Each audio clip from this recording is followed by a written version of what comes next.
খাতের যেই এই সংকট বিষয়ে আমরা আলোচনা করতে আমাদের সাথে স্টুডিওতে উপস্থিত হয়েছেন বিটিএম এর সাবেক পরিচালক এবং লিটল স্টার স্পিনিং মিলের চেয়ারম্যান জনাব খোরশেদ আলম। আপনাকে স্বাগত জানাচ্ছি। ধন্যবাদ আপনাকে আমাকে এখানে আমন্ত্রণ জানানোর জন্য। আমি আসলে যেটি আমরা সংবাদে দেখেছি এবং কালকে সংবাদ সম্মেলনে আসলে খুব জোরালোভাবে বলা হয়েছে যে ভারত থেকে কম দামে সুতা আমদানি হচ্ছে। এই কম দামে সুতা আমদানি কিভাবে সম্ভব হচ্ছে? ভারতে কি উৎপাদন খরচ কম নাকি আসলে বিষয়টা কি ঘটছে? ধন্যবাদ। অ্যাকচুয়ালি ও দেশের নিয়মটা হলো কি, এখানে দুইটা রেট আছে ওনাদের। আপনি যে লোকাল যেসব মিলে তারা সুতা বিক্রি করতেছে, বস্ত্র মিলে, টেক্সটাইল মিল যেগুলো ভারতীয় টেক্সটাইল মিল, ওনারা যেসব মিল থেকে সুতা কিনতেছেন এটার জন্য একটা রেট। এটা রেট ধরেন আপনি মনে করেন, আমি যদি বলি গত কিছুদিন আগে তথ্য আমার কাছে ছিল, যেমন 284 টাকা পার কেজি ওদের রুপিতে। তো এটার দাম প্রায় ধরেন আমাদের হিসাবে $3 কাছাকাছি আসে। কিন্তু দেখা যাচ্ছে একই জিনিস, একই মাল, একই পণ্য তারা বাংলাদেশে রপ্তানি করার সময় এটার দাম কমে গেছে 13 to 15%। তারা কিন্তু শুধু এই সুযোগটা দিচ্ছে কাকে? এক্সপোর্ট করার জন্য, যে যিনি এক্সপোর্ট করবেন তারা এই বেনিফিটটা পাবেন। কিন্তু ওনাদের লোকাল মার্কেটে কিন্তু দাম কম না। আমাদের লোকাল মার্কেটে বাংলাদেশে আমরা যেভাবে সুতা বিক্রি করি, আর ভারতে যে সুতা তারা লোকাল মার্কেটে বিক্রি করে, যেসব উইভিং মিলকে তারা দেওয়া হয়, তাঁতিদেরকে দেওয়া হয়, ওখানকার রেট একটা আর এক্সপোর্টের জন্য রেট একটা। এখানে যদি আপনি বলেন তাহলে কেন দুইটা হলো? দুইটা হওয়ার কারণ হচ্ছে তারা ডাম্পিং করতেছে। ডাম্পিং বলতে আমরা যে জিনিসটা বুঝি যে অতিরিক্ত মাল যদি হয় কোনো দেশে, আপনি উৎপন্ন করতেছেন, অতিরিক্ত মাল আপনার প্রোডাকশন হচ্ছে, আপনার কন্ট্রোলের বাইরে আপনি কিছু মাল তৈরি করে রাখতেছেন এই মালটা সস্তা দরে বিদেশে বিক্রি করার জন্য, যার জন্য ওইখান থেকে আমাদের এখানে প্রতি কেজিতে 30 সেন্টের মতো ডিফারেন্স হচ্ছে। তো 30 সেন্ট বলতে গেলে ধরেন আমাদের যারা গার্মেন্টস ব্যবসায়ী নিশ্চয়ই তারা সস্তায় দেখবেন যে আমি সস্তায় কোথায় পাই, যার জন্য এই জিনিসটা ও দেশে চলে যাচ্ছে। এই জন্য যে ওখানে তাদের, আমাদের এখানে এখন রেট কত আর ওদেরটা কত রেটে পাওয়া যাচ্ছে? না, এখন আমাদের এক্সপোর্টের জন্য যেটা তারা দিচ্ছে এখন ওইখান থেকে তারা আপনি মনে করেন 250 to 255 তারা অফার করতেছে 250 পার কেজি। এটা হলো 30 কাউন্টের জন্য, এক এক কাউন্টের এক এক দাম। আর আমাদের এখন বাংলাদেশে আমাদের কস্টিং হয়েছে $3.5 কস্টিং। জি, আচ্ছা। আমরা তো তুলা ইম্পোর্ট করি, তুলা ইম্পোর্ট করে এই কস্টিংটা আমাদের দাঁড়াচ্ছে $3.5। তো এখন এখান থেকে আমরা এখন কমে বিক্রি করতেছি, $2.80 পর্যন্ত আমরা বিক্রি করতেছি। কারণ হয়েছে আমাদের কোনো আপনার স্টোরে বা গোডাউনে সুতা রাখার কোনো জায়গা নাই। তার মানে আপনারা লস দিচ্ছেন? হ্যাঁ, অবশ্যই লস। হ্যাঁ, প্রোডাকশন কস্ট লস যাচ্ছে। ওকে, লস দিয়ে দিতে হচ্ছে। কারণ হচ্ছে আমাদের কোনো রাস্তা এখন অল্টারনেট দেখতেছি না। এখন দেখেন বিদেশে যেমন ইন্দোনেশিয়া, তারা তুলা সুতা ইম্পোর্ট করে, সেখানে তাদের উপরে যদি ইম্পোর্ট হয় তাদের নিজস্ব মিলকে বাঁচানোর জন্য, নিজস্ব শিল্পকে বাঁচানোর জন্য, নিজস্ব আপনার কর্মসংস্থান করার জন্য তারা সাপোর্ট দিচ্ছে কাকে? স্থানীয় মিলকে। কিন্তু আমাদের সরকার থেকে এই ধরনের কোনো সাপোর্ট আমরা পাচ্ছি না দেখে আমাদের যে আজকে $23 বিলিয়ন যে আমাদের শিল্পটা, এই শিল্পটা বসে যাচ্ছে। কি সাপোর্ট তারা পাচ্ছে আর আমরা পাচ্ছি না? সাপোর্টের ভিতরে মনে করেন যে তারা যদি এখন আপনার যেখান থেকে বিশেষ করে ভারত থেকে যে সুতা ইম্পোর্ট করতেছে, সেখানে তারা মনে করেন 13 থেকে 15% তারা বেনিফিট পাচ্ছে। মানে ইনসেনটিভ ওখানে ইনসেনটিভ বলতে পারে না। কারণ হচ্ছে কি, বেনিফিটটা কিভাবে দিচ্ছে? এটা তারা বিভিন্ন ভাবে দিচ্ছে, 3-4টা ওয়েতে দিচ্ছে। এবং ওইটা তার কারণে তাদের প্রোডাকশন কস্ট কম হচ্ছে না, প্রোডাকশন কস্ট কম না, মানে সেলের জন্য কস্টটা কম, এক্সপোর্টের জন্য।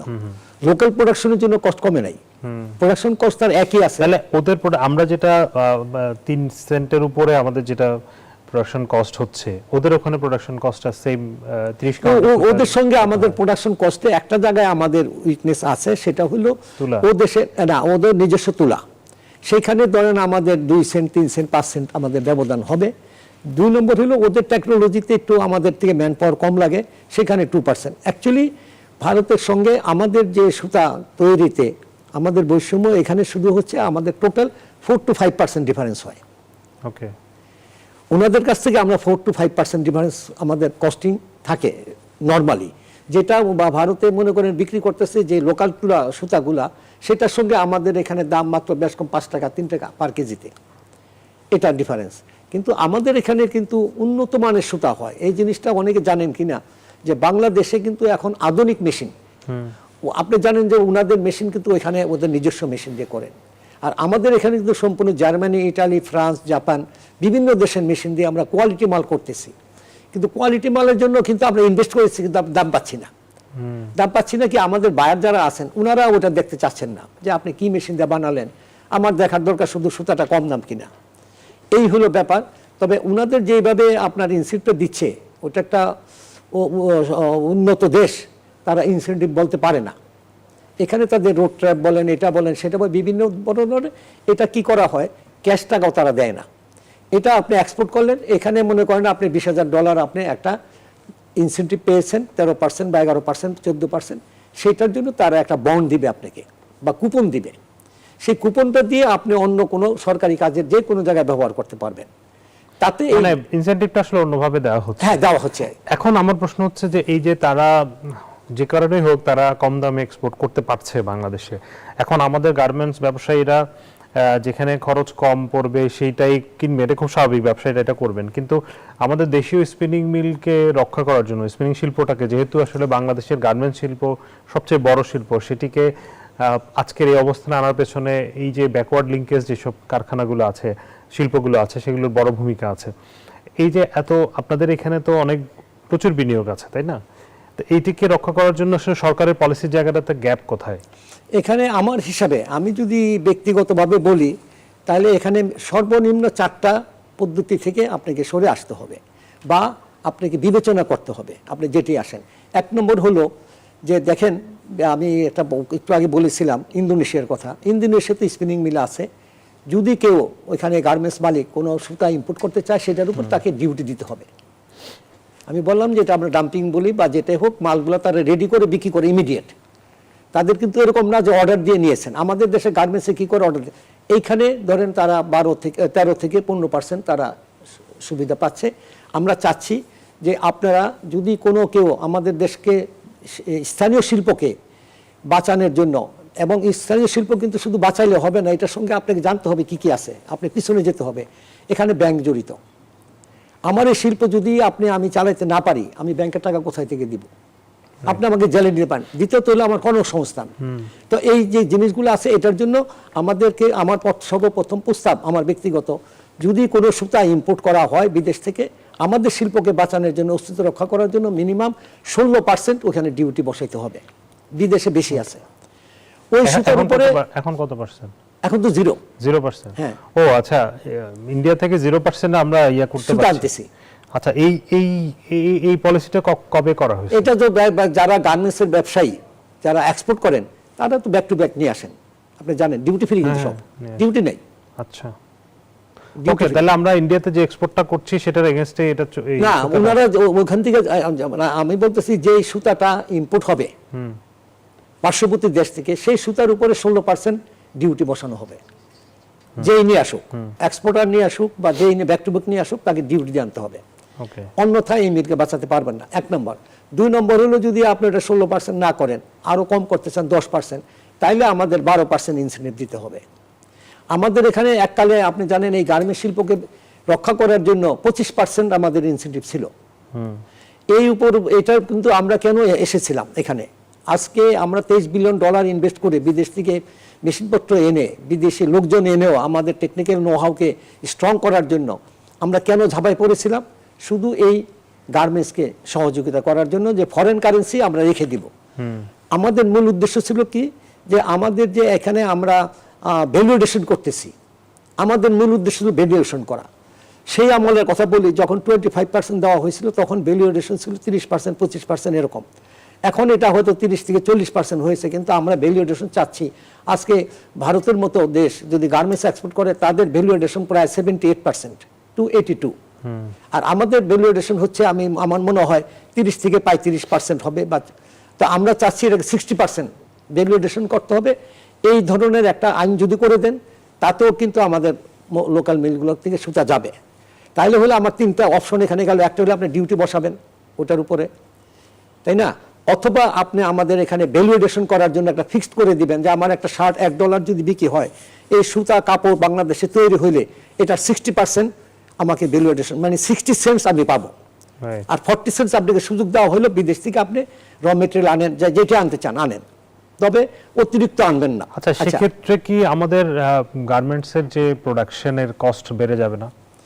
এখন শুনেন, গার্মেন্টসের তো কস্ট বাড়বে, কারণ সেই কস্ট যখন বাড়বে তখন তো আবার আমরা কম্পিটিটিভনেস হারাবো। না আমরা হারাবো না, কারণ হচ্ছে যে আমাদের দেশে যে আপনার গার্মেন্টসের যে মজুরি, যেটা আমরা সিএম বলি, এটা অন্য কোনো দেশ পারবে না। আর আমাদের দেশে যে পণ্যটা বানানো হয়, আপনি জানেন কিনা, আমরা কিন্তু সবচেয়ে সস্তা পণ্য তৈরি করি।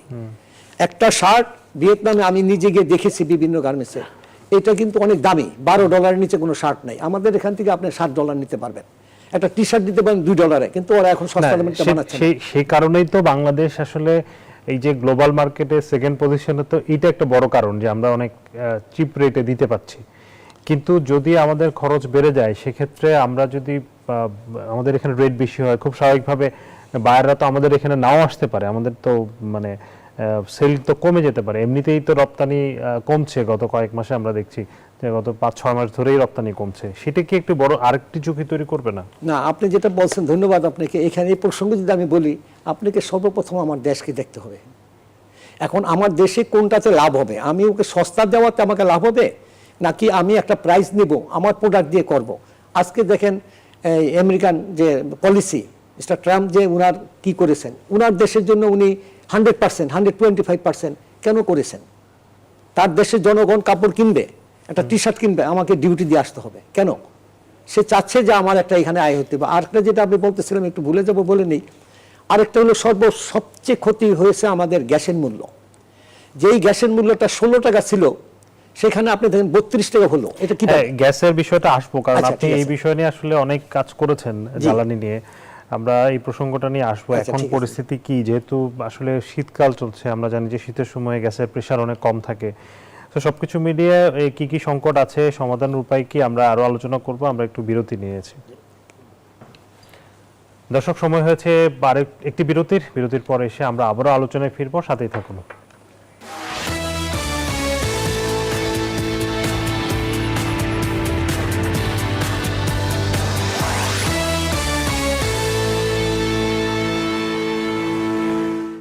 বিরতির পর আবারও স্বাগত জানাচ্ছি আপন ফ্যামিলি মার্ট বিজনেস আওয়ারে। আমরা আলোচনা করছিলাম স্পিনিং মিলের দুর্দশা এবং সংকট উত্তরণ আসলে কি করণীয়, এ বিষয়ে কথা বলতে আমাদের সাথে উপস্থিত আছেন লিটল স্টার স্পিনিং মিলের চেয়ারম্যান খোরশেদ আলম। জনাব খোরশেদ আলম, আবারও স্বাগত জানাচ্ছি। বিরতির আগে আপনি যেই বিষয়টি নিয়ে কথা বলতে চাচ্ছিলেন, যে স্পিনিং এবং টেক্সটাইল মিলে প্রচুর গ্যাসের প্রয়োজন হয়, আমরা জানি। সেই গ্যাসের সংকট দীর্ঘদিনের, এবং এটি নিয়ে আপনি অনেক দিন ধরে কাজ করছেন, লেখালেখি করছেন, কথা বলছেন। এই মুহূর্তে পরিস্থিতি একটু জানতে চাই। ধন্যবাদ আপনাকে। বিগত ধরেন 4 মাস আগে গ্যাসের উন্নতি হয়েছিল, এবং যে উন্নতি হয়েছিল তাতে আমাদের যেখানে 50% মেশিন বন্ধ ছিল, সেটা আমরা 80% পর্যন্ত নিয়ে আসছিলাম। কিন্তু ইদানিং দেখা যাচ্ছে, এই মুহূর্তে আমরা দেখলাম আমার মিলে 2 প্রেসার, যেখানে আমার থাকার কথা 10, আমার ফ্যাক্টরি এখন কিন্তু গ্যাসের জন্য বন্ধ। আমি 30% বন্ধ করেছি, আমার বিক্রি হয় না, সুতা রাখার জায়গা নাই, এই জন্য প্রোডাকশন কমিয়ে দিয়েছি। কিন্তু গ্যাস যেটা থাকার কথা, এখন আবার গ্যাসের সমস্যার জন্য আমার মিল আরও 30%, 50% বন্ধ হয়ে গেছে। আজকে গ্যাসের অবস্থাটা কেন, এই জিনিসটা বুঝতে পারলাম না। ইদানিং কিন্তু আমাদের গ্যাসের যে সমস্যাটা ছিল আগে, তার থেকে কিন্তু আমাদের যে চাহিদাটা সরবরাহ বৃদ্ধি হয়েছিল, তো হঠাৎ আজকে 1 সপ্তাহ যাবৎ কেন জানি এটা কমে গেল। এখানে আরও বাড়ার কথা, আপনারা দেখেছেন পেপারে নিশ্চয়ই, যে অবৈধ লাইনগুলো কাটা হচ্ছে, এবং এই অবৈধ লাইনের গ্যাসগুলো কিন্তু আমরা পাচ্ছিলাম। তো এখন আমাদের মিল বন্ধ হচ্ছে, কিন্তু গ্যাস নাই। এটার ব্যাপারে আমি বুঝতে পারতেছি না। এটা কি মানে শীতের কারণে, শীতকালে কি একটু শীতের কারণে? তো আমরা তো আরো শীত, আমাদের তো শীত আরো গিয়েছে, কিন্তু আমাদের এরকম তো হয় না। প্রেশার তো আছে 2। ওকে, এখন কি তাহলে গ্যাসটা যাচ্ছে কোথায়? কোথাও যাচ্ছে না, করে এটা বরফ হয়ে যাচ্ছে না, কোনো কিছু হচ্ছে নাকি নতুন করে আবার সংযোগ, অবৈধ সংযোগ? না, আমি সেটা বলতে পারবো না। অবৈধ সংযোগ তো বহু আছে, এই জিনিসগুলো ধরা হচ্ছে। বর্তমান যিনি চেয়ারম্যান এমডি সাহেব আছেন, ওনারা অক্লান্ত চেষ্টা করতেছেন ধরার জন্য, এবং লাইন বিচ্ছিন্ন হচ্ছে। কিন্তু এখানে একটা জিনিস রয়ে গেল, যে লাইনগুলো বিচ্ছিন্ন করা হচ্ছে সঠিক, এটা ভালো পদক্ষেপ, কিন্তু এই লাইনগুলো কে দিয়েছেন এটার কিন্তু আমরা এই পর্যন্ত কোনো রকমের কারো কাছে প্রমাণ পাই নাই যে কারা জড়িত ছিল। আমরা একটু দেখতে চেয়েছিলাম যে এই লাইনগুলো দেওয়ার জন্য জড়িত কারা, এবং এত বছর তারা কোটি কোটি টাকা নিয়ে গেল, এই টাকাটা কোথায় গেল, এই টাকাটা যে এখানে গিয়েছে সেটা কিন্তু আমরা ব্যবসায়ীরা দিচ্ছি। আপনি বলতে পারেন আপনি কেন জিজ্ঞেস করেন যে টাকাটা কে নিয়েছে, এটা আমার হক আছে। এই কারণে আজকে গ্যাসের দাম থাকতো 12 টাকা, আজকে এই চুরির জন্য যে চুরি হচ্ছে এটাকে নিয়ে 32 টাকা দ্বারা করা হয়েছে। যদি চুরি না থাকতো আজকে এটা 16 টাকার উপরে যেতে পারতো না। এখন আমি বলতে পারি যদি গ্যাস চুরি বন্ধ হয় যেভাবে করতেছেন হয়তো উনারা পারবেন, কিন্তু আমরা কিন্তু এতে সন্তুষ্ট যেটা আছি, আর একটু সন্তুষ্ট হবো যখন উনারা দেখাবে যে আমাদের লোক বা বাইরের লোক এই লাইনগুলো শুনেন, যেই লাইনগুলো দিয়েছে আপনি যে ছবি দেখেন এটা সাধারণ মানুষের কথা না, জিনপুরে এসে করতে পারে না। এখানে জড়িত আছে আমাদের লোকজন, কিন্তু একজনও ধরা পড়ে নাই এতগুলার ভিতরে। আমরা চাই এটা দেখার জন্য যে কে এই কাজের সঙ্গে জড়িত, এটা আমরা দেখতে চাই। এবং আমরা আশা করি পেট্রোবাংলা এবং তিতাস গ্যাস আমাদের কাস্টমারকে দেখাবেন কারা আমাদের এই টাকাগুলাকে, আজকে আমাদের টাকা দিতে হচ্ছে, আমরা লস খাচ্ছি গ্যাসের মূল্য বৃদ্ধির জন্য। আজকে যদি চুরি না হইতো তাহলে কিন্তু আমার দাম এটা হতো না।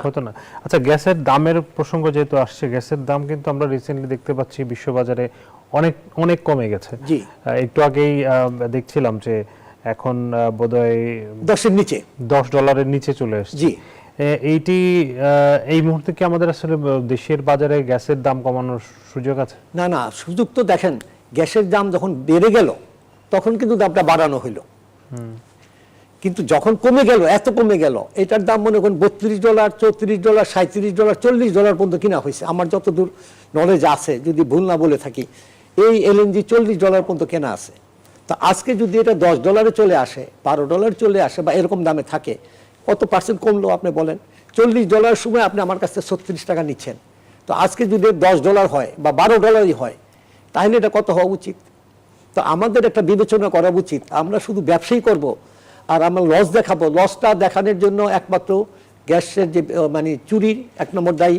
2 নম্বর হলো এখানে ক্যালকুলেশন করতে হবে যে বর্তমানে যদি আমি গ্যাসটা কিনি এতে আমি কত দিতে পারি। আজকে সস্তা দাম, আজকে যদি আমি বুকিং করি এটা রিস্কটা কম। আমরা যখন বুকিং করেছি 1 বছরের জন্য, 6 মাসের জন্য, বা আমি জানি না কত দিনের জন্য করা হয়, কিন্তু আমরা আমাদের বেলায় যখন আমরা কোনো কিছু কিনি, যখন দেখি সস্তা তখন একটু বেশি কিনি, এটি সাধারণ নিয়ম। এখন যদি তারা বুক করতে পারেন যে ঠিক আছে আগামী 3 বছরের জন্য, 2 বছরের জন্য, 1 বছরের জন্য, হয়তো আপনি বলতে পারেন ডলার নাই, আমরা যেটা পরিমাণ সেটি আনবো, পার্টলি আনবো, আমরা তো কন্ট্যাক্ট করতে পারি, পার্ট পেমেন্ট পার্ট শিপমেন্ট। তো এখন এই অবস্থায় তো ধরেন এই যদি গ্যাসের দাম যদি আপনি 16 টাকার নিচে আনতে না পারেন, এটা যেভাবে হোক, কিন্তু আমার মনে হয় লস হবে না গ্যাসের কোম্পানির, পেট্রোবাংলা লস হবে না যদি তারা ক্যালকুলেশন করেন, সঠিকভাবে কিনতে পারেন আজকের মার্কেট রেট দেখে যে এই দাম আছে, এটা এই দামে বুক করে এইটা যদি সরবরাহ শুরু করে, হয়তো 2 মাস পর আসবে গ্যাসটা বা 1 মাস পর আসবে, আমরা যদি পাই তাহলে আমাদের দামটা অনেক কমে আসবে। কমে আসলে এই যে আমাদের সুতার যে কম্পিটিশনের বাজারটা, এখানে তো আমাদের জ্বালানি অনেক খরচ, আপনি জানেন কিনা, 12%, 9 থেকে 12% এই জ্বালানি খরচ আমাদের কস্টিংয়ে। তো আমার যদি এখানে অর্ধেক কমে, এটা তো ভালো কমবে। আমি তো মনে করি 4%, 5% কমাইতে পারবো কস্ট। আমি এটা আমি আমার যে এক্সপোর্টের যে গার্মেন্টস আছে তাদেরকে আমরা দিতে পারি সহযোগিতাটা। তো এই গ্যাসের মূল্যটার ব্যাপারে আমি মনে করি একটা মনিটরিং সেল করা দরকার। এটা প্রাইসটা কত বর্তমানে আছে এবং এটা কত হতে পারে এটার উপরে। দ্বিতীয়ত হলো যে চুরি যেভাবে বন্ধ হচ্ছে এটা আরও স্ট্রংলি মনিটরিং করতে হবে এবং বের করতে হবে কারা এর সঙ্গে জড়িত ছিল। যদি এটা করা হয় গ্যাসের মূল্য অবশ্যই কমে আসবে, আমি আপনাকে নিশ্চয়তা দিতে পারি। জি, আমরা আবারও আলোচনায় ফিরবো, আমাদের আসলে সময় একেবারেই কম, আর একটি বিরতির সময় হয়েছে। দর্শক, বিরতির সময় হয়েছে, আরো একটি ফিরছি একটু পর, সাথেই থাকুন।